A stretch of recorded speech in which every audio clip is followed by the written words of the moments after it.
Okay, so one of the really important things that we all have to consider when we're transitioning existing bricks and mortar clients into telehealth consultations due to this time of COVID-19 is that in a lot of situations, insurers and compensable bodies will not cover online consultations for rebate purposes. Now, we would like to think that because of this COVID-19 situation, that they will be fast tracking those approvals. And it's really important that we use this time to put pressure on them to do that, to ring them, to ask them, to get our patients to ring them, to ask them, are you covering online consultations?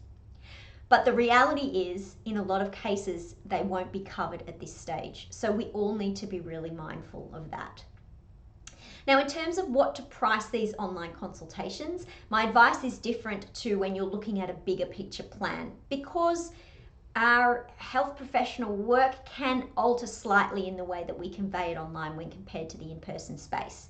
But because we're fast tracking and we're making a more direct transition across to follow up a lot of your existing clients, the first thing I want you to remember is that just because you've adapted to the online space, your years of training, your level of skill, your expertise, your years in the clinic, that is all the same.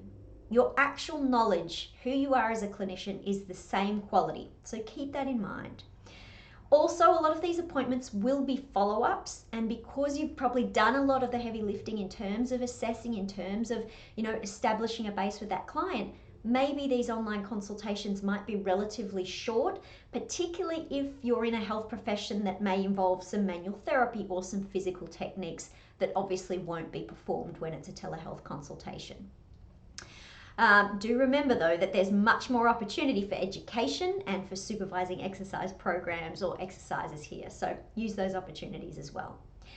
Now, some of you may make the decision, if somebody would normally obtain some sort of a rebate for the consultation, that you might elect to charge them only the amount they would normally pay. That may be a gap payment, it may be no payment, because you will be obtaining valuable skill in the telehealth space. And you're doing the patient a favor financially. Now, this is going to be different for everyone, because I realize that a lot of health professionals will be under financial strain as well. But if you're able to see that this may be a sustainable model and a really valuable skill set for you to have down the track, this might be a really great opportunity where you can get some real-time experience that you wouldn't have the time or opportunity to do otherwise.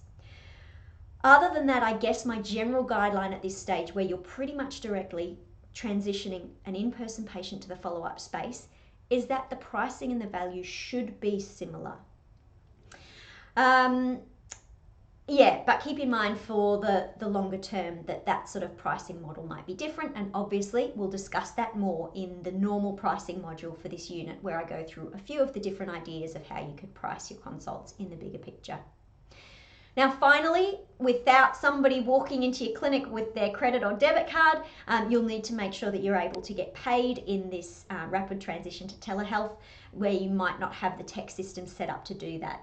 Now, probably the very simplest way to do it is make sure you have a Stripe account set up, and you should be able to generate links so that people can pay from an email or even from their smartphone for that consultation.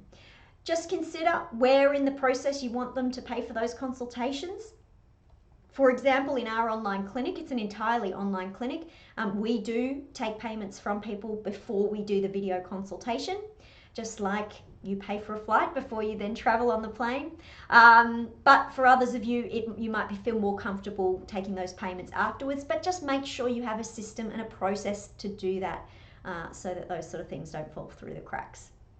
At the end of the day, if you do have a practice management software, it's probably a great idea to reach out, get in touch with them, and see what their recommendations are in terms of taking payments remotely.